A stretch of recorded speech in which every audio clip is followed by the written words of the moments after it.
Hey, thank you for taking the time to listen to this. This is Minutes with God, Street Interviews. God bless. Are you guys believers or any way religious? I say like my core belief is Christianity because that's what I grew up on, so that's what my morals are based on. But right now I feel like I'm just spiritual. I believe that everyone has a right to believe what they believe as long as it's not hurting somebody else, and I respect that for other people.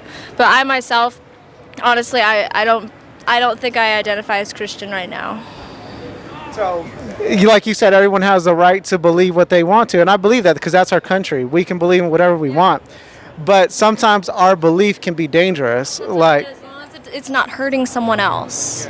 so like gravity, I could believe that gravity doesn't exist, but if I jump off of a building, I'm going to go splat. And so that's a very dangerous belief.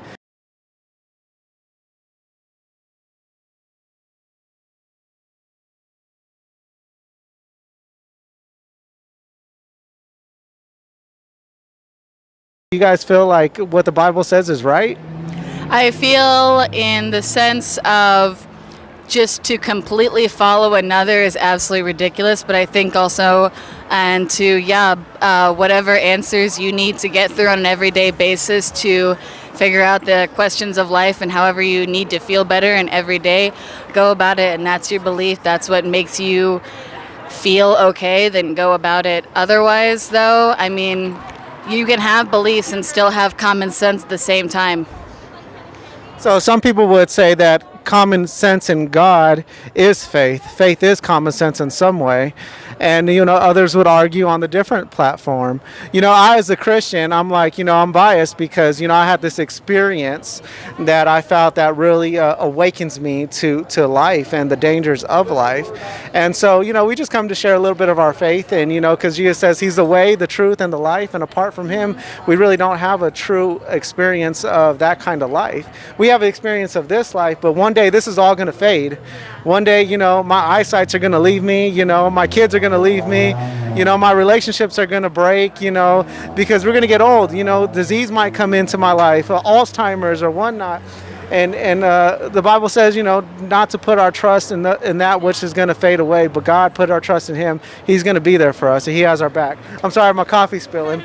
Yeah. Hey, but I thank you guys for your time. I want to give you guys a little pamphlet, and thank you for just going on this interview. Yeah, no worries. Can I ask you what's your beef on God? It sounds like you kind of have a Not necessarily a beef, because I am fine with the concept of a good God that loves everyone. I'm not fine with a religion that has to slaughter and kill others to be the dominant religion. I am paganism. What religion does that? That just basically go under Catholicism, basically under just spirituality, and that is the nature is nature, and that is what's prevalent around us. We don't have necessarily proof of anything else. I worship the nature that's around us, and I don't feel a lot of people do that. I feel a lot of people put... Let's talk about your eyes. Do you think that your eyes just randomly created themselves? You're adorable. I just want to know, is this not proof around us? Did we just randomly come by chance? I don't have that answer because I am not your God. Yeah, so would you want to still trust in yourself, or would you want to trust in... Please quote me where I said I trust in myself. I never said that. Okay. So if you're going to quote me, do it accurately. No, I didn't quote you. I asked you a question. No, you're asking me about what I said, and I never said that I have faith in myself. I said that I have faith in what is around me, the nature that is happening right now, that provides for us, that is us, and that we emulate. So no life after death, that doesn't concern you at all? No, not necessarily. I've had enough experiences to be very, very comfortable with that outcome. Well, if you're comfortable, no one can change your mind on that. But there is hope in the gospel, and I just wanted to share that with you guys. Thank you so much. So if somebody were to randomly come up to me and tell me, the Bible says, a fool says there's no God, that'd probably be offensive. But if God were to come up to them and God were to tell them that, it'd probably be a different story. Yeah, especially by it being God. So you Do you think the real issue is that we run away from God and we hide ourselves from God because we don't want to deal with the truth? Yes, sir. Yes, sir. People in this day and age, it kind of like I hate to say it, but like a water it down type people. So they run from trials and tribulations, and they like to blame things on others and whatnot. I'm not trying to get off topic, but I feel like that's the reason why they're not going to God, because God is going to reveal everything as it is, and some people can't handle the truth. You know what I'm saying? But sometimes as Christians, we have to have the courage to ask people about their truth and encourage them about our truth, right? Yes, sir. Yes, sir. You can, but I'm good to say that I'm God and He's within me always. You don't think that's offensive to God, though, to say that I am God? I don't think so. He told me Himself, so I'm good with it. So He told you that you are God, but in the Word, He doesn't call anyone a God like that. Like, because he's in the Bible, it says that He's a jealous God. So, We're not supposed to idolize others. So if you idolize others or do bad things, of course He's a jealous God. He wants us all to love Him, which we do freely. That's why God gives us free will. He's giving us a choice. You can either A, love me, or B, do this, which isn't so good. But ultimately, I think the soul will learn its path, its way back to God always, because that's where we're from. well, He has to teach us, right? He has to compel us. So I want to get back to the statement because that's kind of alarming.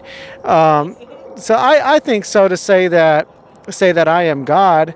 The devil tried to do something similar to that. He tried to make himself out to be God as a cherubim, as an angel, and he got kicked out of heaven for trying to take the place of God. And I think it's very careful to word it that way, to say that I am a God.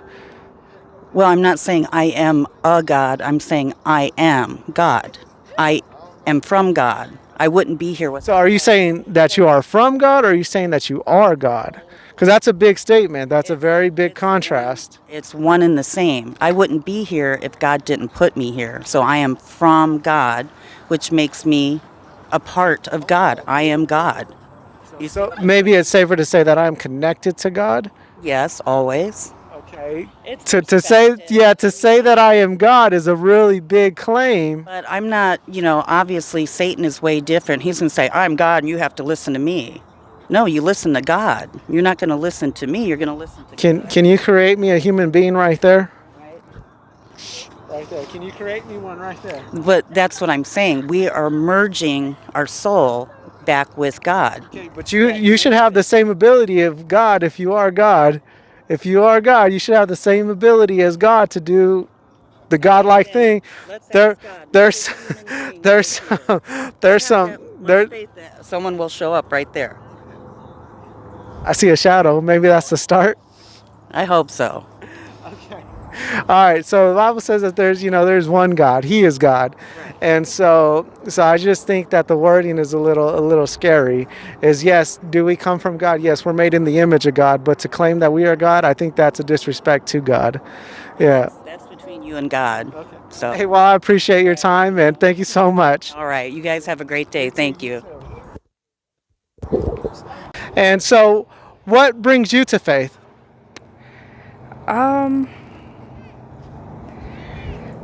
When you feel the presence of God, you just know.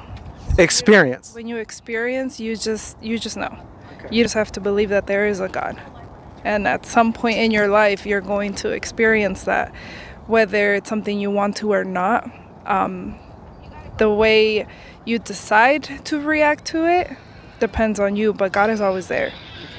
So say there's somebody struggling with the idea of God and they're going to school and they're just like, you know what, I need proof that there is a God, but we would argue, well, there is proof, just look around you.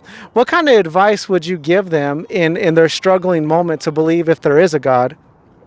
For like anyone in school or? Yeah, just anyone in general that's struggling. See, what helped me was I bought a Bible and I just started praying. I just prayed and I asked God to help me read it, even if it was just one verse or something simple, but to help me get into it so that I can start understanding. And as soon as I started, every single thing that I was reading from the Bible, I was experiencing in real life. So once you just have to want to know. So that kind of experience is what helped you. Yeah.